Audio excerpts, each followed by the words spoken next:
The offseason is now in full swing, so there's naturally tons of questions as trades and free agent signings can happen at any moment, just like today. Let's answer a few and also talk about the Mariners' latest trade here on the Locked On Mariners podcast. Colby, hit it. You are Locked On Mariners, your daily Seattle Mariners podcast, part of the Locked On Podcast Network, your team every day. Ahoy, sailors. It is Monday, November 6th, 2023. This is Titan Gonzalez and Colby Patnode for the Locked On Mariners podcast, brought to you by FanDuel. Make every moment more. Right now, new customers get $150 in bonus bets with any winning $5 moneyline bet. That's $150 if your team wins. Visit FanDuel.com/LockedOn. That's LOCKDON to get yourself started. Thank you so much for making us your first listen. Subscribe, like, and turn on alerts if you're watching on YouTube, or subscribe and leave a 5-star review on your preferred podcast platform if you like what you hear. And if you're part of the crew and rock with us every single day, let us know in the comments below. And if you want to hear from us even more, please consider signing up for our Patreon. You can now get a free 7-day trial to check out the show. The link, as well as our social accounts, is in the description of this episode. So it is Mailbag Monday, the show where we answer your Mariners questions. But first, chills. We have a trade to talk about, folks. Jerry season is underway. This is now the second trade, third trade the Mariners have made this offseason. They, of course, acquired I already forgot his name from the Pirates, the reliever from the Pirates. What was his name? Cody Bolton. Cody Bolton. Cody Bolton. I do remember his name. They also traded Riley O'Brien to the Cardinals earlier today. Yep. And yep. And now they have, per Jeff Passan of ESPN, acquired a potential backup catcher option in Blake Hunt from the Tampa Bay Rays in return for Tatem Levins, who was an 8th round pick back in 2022 for the Mariners. Hunt is a former competitive balance round B selection all the way back in 2017. Pipeline, I believe, had him as the 28th best prospect in the Rays system, which is obviously a pretty good system. I know he's somewhere around that range. This is a pretty cool deal. It's a small deal, but it's a pretty cool deal. Colby, what do you think about it? Yeah, 69th overall pick of the 2017 draft. Nice. There's some interesting tools here. He's going to be 25 next week, so not a ton of room for growth traditionally. Sometimes guys are late bloomers, but he's a solid catcher, at least average at just about everything. Some will say above average. There's some legitimate tools here. He's got a strong arm, but kind of a long release, so some things to clean up. He did have considerable raw power. There were some thoughts that he might be a guy who could pop, 20 home runs from the catcher position. But he's kind of struggled to get to it a little bit. Had a pretty nice year in across 2 leagues this year. Spent most of his time. Well, actually, it was about evenly split between AA and AAA. He finished the year 256, 331, 484. He's right-handed hitter. He's on the 40 man now. He was going to be Rule 5 eligible, so Seattle just goes ahead and trades for him anyways. So he will be on the 40 man all winter. He's going to go into spring training with a shot to be the backup catcher, and that's kind of what his skill set suggests he can be.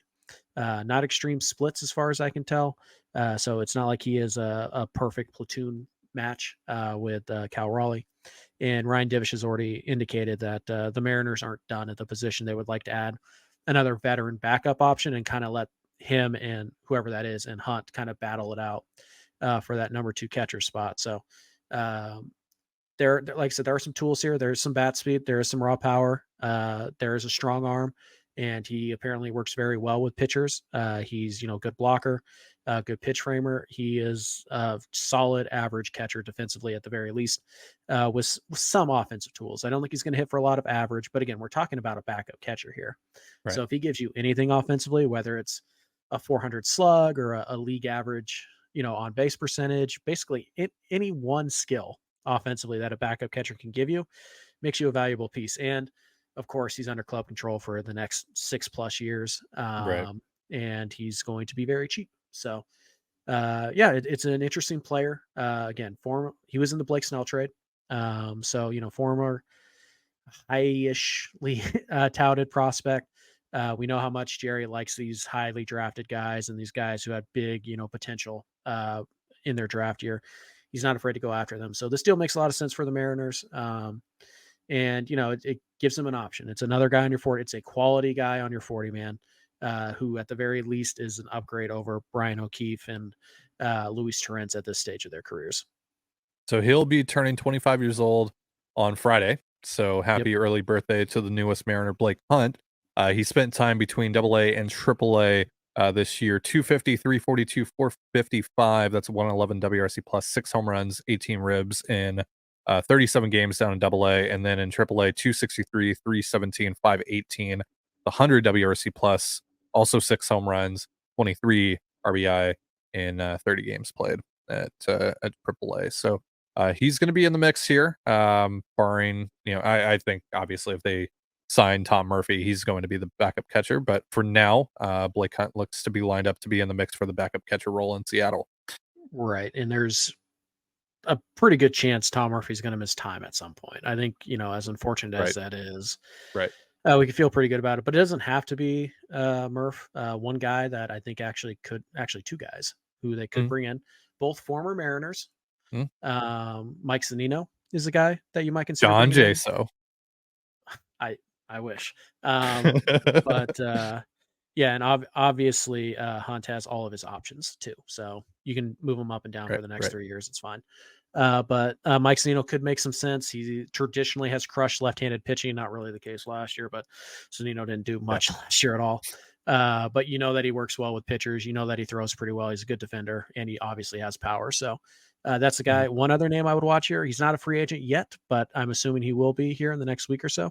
How about Austin Nola, who was terrible for San Diego last year and really hasn't lived up to what the Padres gave up for him. But he's a guy who can catch. He knows this team well. Well, not this team. He knows the city well. He knows the organization pretty well. And he's a guy who also does offer some versatility. He could play some first. He could, put him in at second or third. Like, there are some options here. So Divish says that the Mariners are going to continue to add to the catcher spot. I just wonder if maybe Murphy's looking for starter money and Seattle is just not willing to go there yet. So they make this move to kind of protect themselves and give themselves, more avenues to attack that backup catcher spot. There you go. So the Mariners acquire Blake Hunt from the Tampa Bay Rays for Tatem Levins.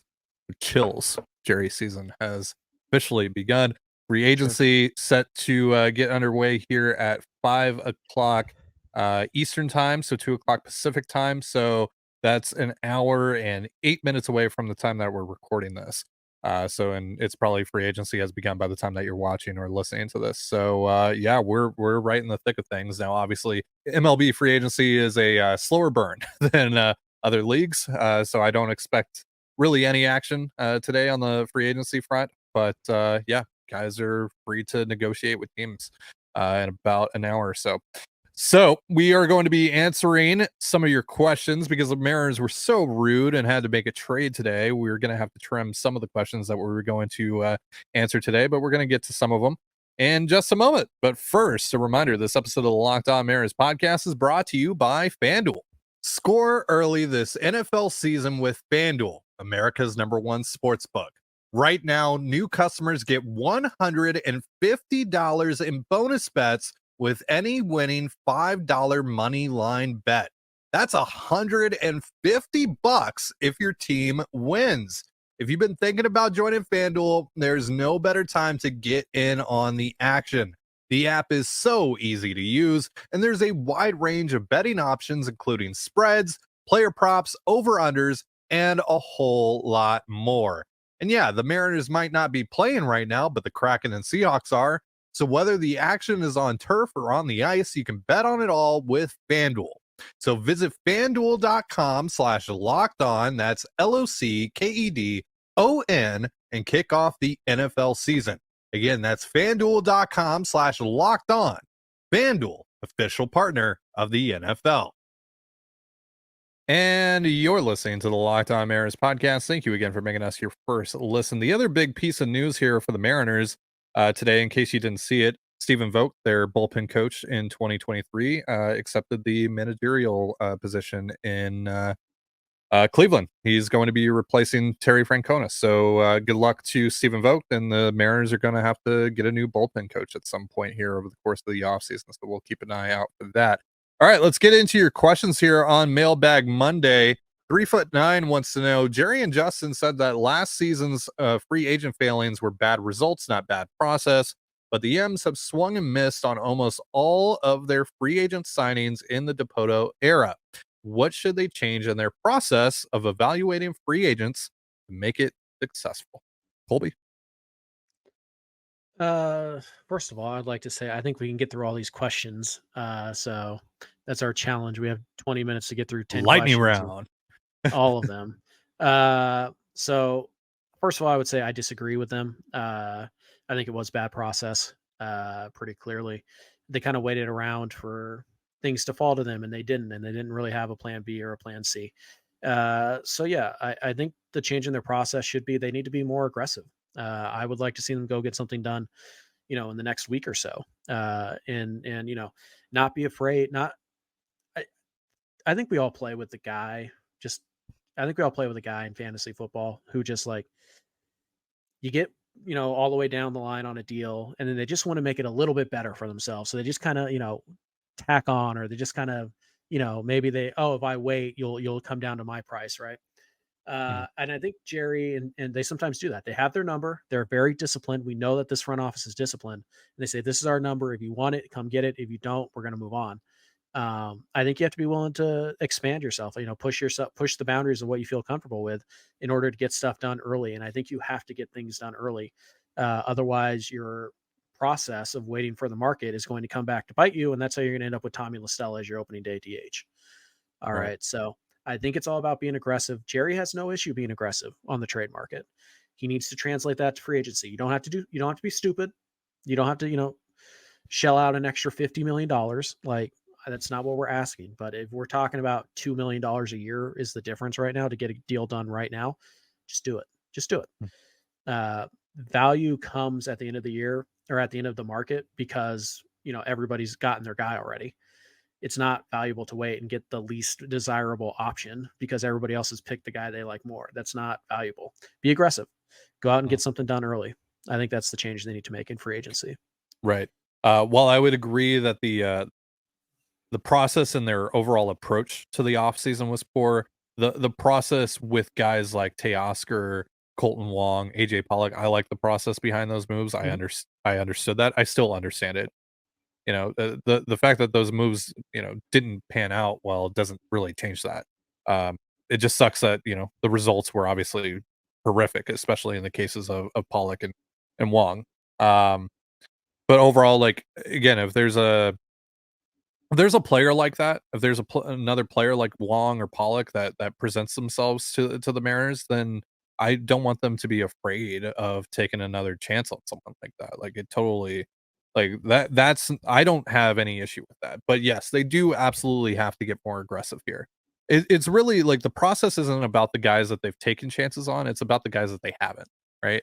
And I feel like a lot of the times, especially when we're talking more on the higher end, it's about not giving that additional year or two, or not being willing to pitch in, the extra couple $1,000,000 that it'll take to land them. Like, they have to be more aggressive in that front as well, not just in terms of jumping the market, but also in terms of their offers. So, yeah, it's just more aggressiveness across the board, really, from the Mariners front office that's needed here in order for them to have more success in free agency. Mike wants to know thoughts on Whit Merrifield and what kind of contract do you envision? Merrifield is terrible. He is not good. He is not good. However, the Mariners have been interested in him in the past. I expect them to kick the tires on him this offseason. But he is horrible. Like, he was really bad. He got off to a nice start this year, but dude, he was first percentile on average exit velocity, second percentile on hard hit rate. Like, he's a good base runner, solid defender, can play, second, he can play corner outfield. That's cool. Like, he can help it there, but like, offensively speaking, like, hitting wise, like, he's rough. He's a rough watch. I would like, I think the most I would do is probably like 1 year and $7 million. Yeah, you're not getting him. That's just what that means. Which I'm fine with. Yeah. But Yeah.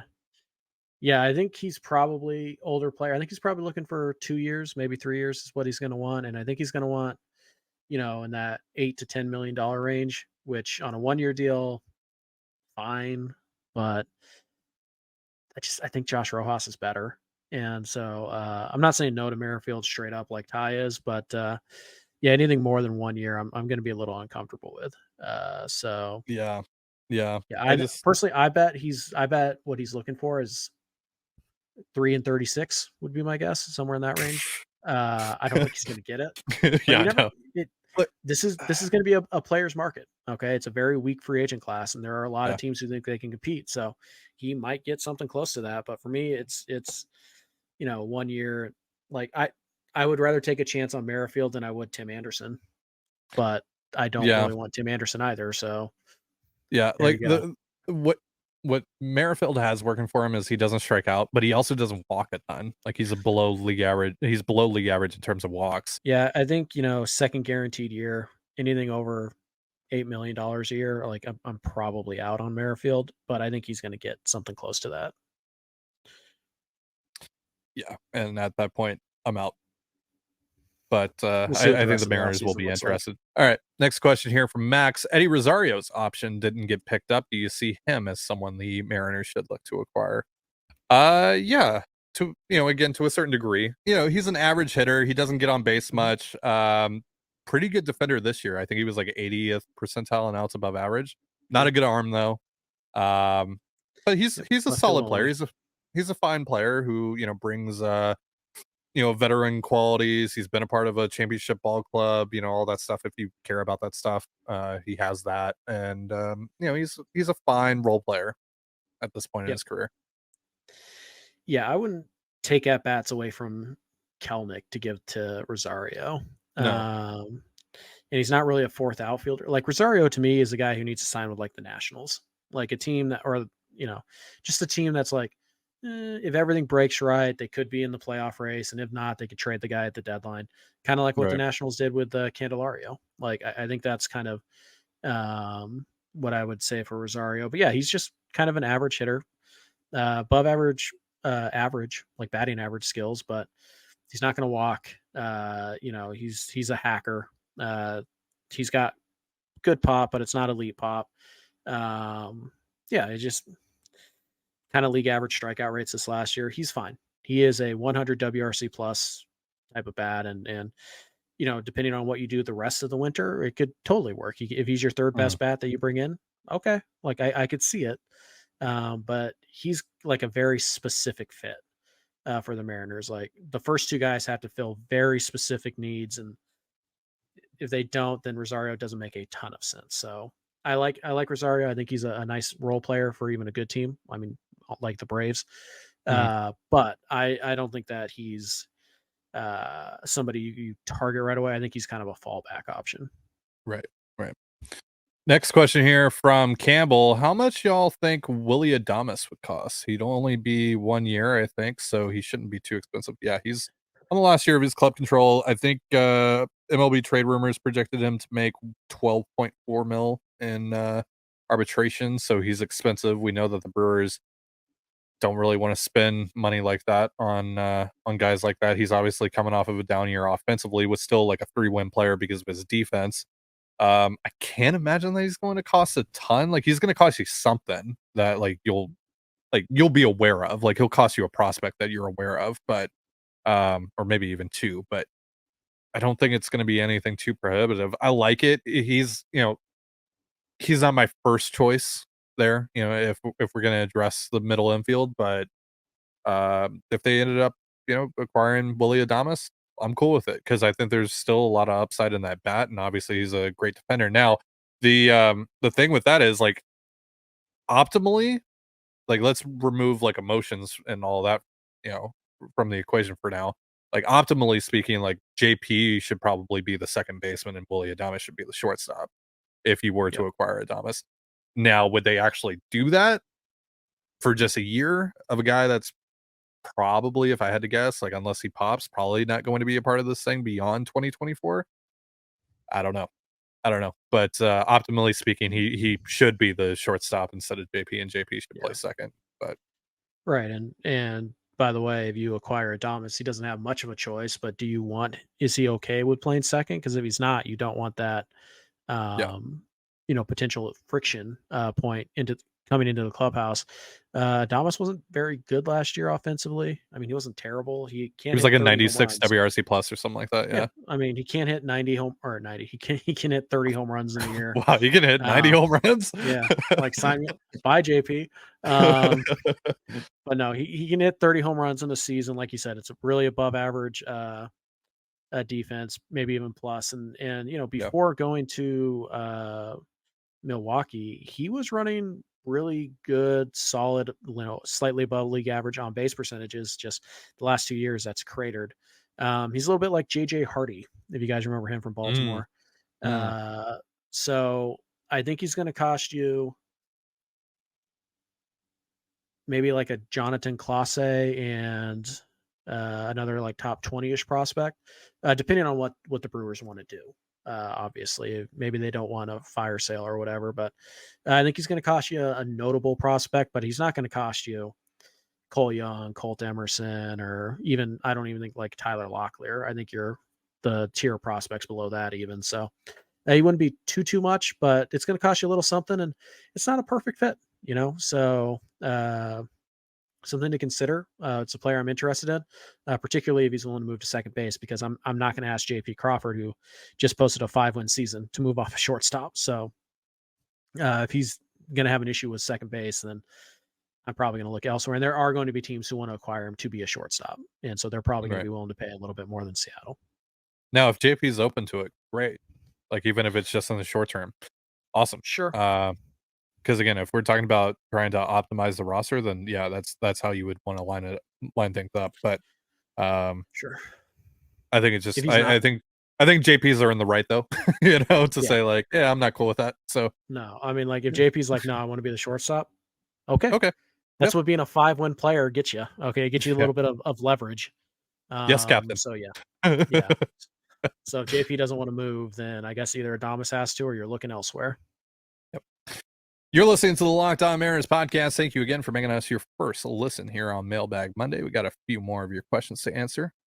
Let's go to Momo here. For Colby, what's the opinion regarding the Mariners that you don't agree with personally but respect the most? And for Ty, why are the Mariners your team? And what's the best place to get poutine in Canada? So Colby, I'll kick it to you first. I have a question. Okay. What does respect mean? The answer is nothing. If you disagree with me, you're an idiot. Clearly. Yep, that's the answer that I was expecting. That's the real answer. Now, what I'll say to appease some people. Now, I think honestly, like a lot of the times, like when people bring up like specific players that like acquisitions or stuff like that, I'll say like, no, I don't want to do that or whatever. But like, of course, I totally respect that. Like you bring them up, like, yeah, fine. Like, for example, there are some people who are like, do whatever it takes to acquire Shohei Ohtani. And I'm like, I don't know about whatever it takes, but obviously, yeah, like I want Shohei Ohtani. Like if somebody out there is going to be like, they should spend $250 million on Cody Bellinger, I'm going to be like, I don't know if they should spend 250, but like, I get it, and so there are some questions like when probably not when people say like fire Scott Service, like that's probably a step too far, but like, I understand it. I understand why people are frustrated with Jerry DiPoto right now. I totally get it. I just think that, oftentimes we frame the conversation incorrectly, and the opinion that is being expressed gets turned into something that it's not. And so I'm just there to kind of try and turn it back, because I think not the idea that you should fire Jerry DiPoto, but the idea that Jerry DiPoto deserves criticism for what happened the last 2 acquisition periods. Yeah, absolutely. Yeah. So I just think that, a lot of the times, a lot of player acquisition things, like, for example, when we do Fan Fiction Friday, which might be coming back if Ty doesn't think of some new ideas, when we do Fan Fiction Friday and we throw out like 20 great trades or whatever, that's not personal for you guys. Like, I appreciate that you took the time to think about, a player or something like that. Also, we're not like thinking about what grade we're going to give those trades until we actually get to them in the show. Like we're not thinking about it beforehand, and like Sure. it's just like the quick reaction. It's just Sure. snap reaction on the show, like whatever. Yeah, but mostly if you guys are interested in a player or something that I'm not interested in, it's not that I think you're an idiot for wanting that player. Okay. Right. It's just that like I just don't Like like the that like player. the Nolan Gorman stuff, Yeah, right? yeah, I don't totally. I don't think that that's proper value for Bryce Miller, or like that's the Mhm. ideal return for me when I think of an ideal Bryce Miller trade. I don't think of Nolan Gorman, but I get why people want Nolan Gorman. I totally Yeah. understand that. Yeah. I the same thing with like the Baltimore guys, right? Like I don't want any of their prospects for my pitchers. Sure. I want major leaguers. Can I understand why somebody would look at Colton Cowser and Connor Norby and be like, "Ooh, like I want yes." Right. Yeah, I can absolutely see that. Mhm. But yeah, just for me it's different. So, mostly player personnel moves. I pretty much respect all of those except when it's like, fire this guy because he didn't run out the ground ball to first base every single time. It's like, okay, like that's being silly. But Right. for the most part, yeah, player acquisition stuff. I mostly respect pretty much all those ideas, unless they come from a certain somebody and you know who that is. It's me. It's yeah. Why are the Mariners my team? I was born in Washington, lived there for the first 12 years of my life, so that's very simple. My dad was a fan of the team since their inaugural season. So yeah. Best place to get poutine in Canada. Local, like just kind of mom and pop shop in Toronto. There's this place called Fancy Frank that I've had a couple times. It's pretty dope. But if you're looking for just like a chain, like a fast food chain, Smokes poutine is overrated. That's like the most popular one you'll hear about. Smokes is really overrated, in my opinion. For me, it's like New York Fries or Harvey's, like the best two best like fast food chain places to get poutine. Bryce wants to Okay, know, let me heard give this. rumblings of Young Hoo Lee as a fit for the Yams. Would love to hear y'all's thoughts. Young Hoo Lee. I'm out. Really? Here's the deal, right? He's probably going to get, at least based on what I'm reading, something close to the Yoshida deal, which was I think 5 and 90, if Mhm. I'm remembering correctly. If I had to pay this guy $100 million to get him to come here, and I'm not convinced he's going to be a plus bat for at least a couple of years, and I'm not. I just feel like I could do better for the $100 million. Because Right. one thing we have to understand with Lee is that he's a slap hitter. He's got some pop, but that takes a while to translate. I mean, you look at Hassan Kim; it took him probably about 2 years to fully kind of integrate. Now, every player is different and all that. I understand that, Yep. but am I willing to take the risk that I'm going to give this guy $20 million a year, right? $20 million, and he's going to come in and he's going to hit 270 with a 330 on base and the 380 slug? That's fine. It's acceptable for a rookie, but it's not great. It's not $100 million worth. So I just think I can do better for that money. I like the player. I don't, I, I want to put a lot of value on 2024 and 2025. And I don't want to bet on players who are highly, I don't want to say highly unlikely, but players who are not highly likely to produce above average output at the big league level. And I just Sure. don't trust Lee to do it. I like the player. I like the profile just fine. Yep. And I think if Seattle had, another core player in its, in its actual core, then I think Lee makes a lot of sense. But like if you go get Cody Bellinger, right, or you go sign Shohei Otani, then yeah, bring me Lee. Lee's a perfect complement to that. But he's not those guys. He doesn't have that punch, and I'm looking for some more punch if I'm going to spend $100 million on a guy, particularly guys that I need to be good in 24 and 25. And I just don't feel that comfortable that Lee's going to be that guy. Wouldn't be mad if they did it, but like I think I'm lower on him than most people. Right. And it's just so hard for us specifically to assess Lee because, I've never watched Young Hoo Lee play, like aside from clips here and there. He played in the WBC, right? So I probably watched him during the WBC, but I wasn't like, watching him. So I don't know. I really don't know how to assess him to the point where I'm like, yeah, they should go get that guy. I believe in him. I think that he's going to be worth that $100 million or whatever it's going to take to bring him here. I don't really have enough information to say that. If the Mariners feel that way, then cool. All right, I'll trust them on that, at least to a certain degree.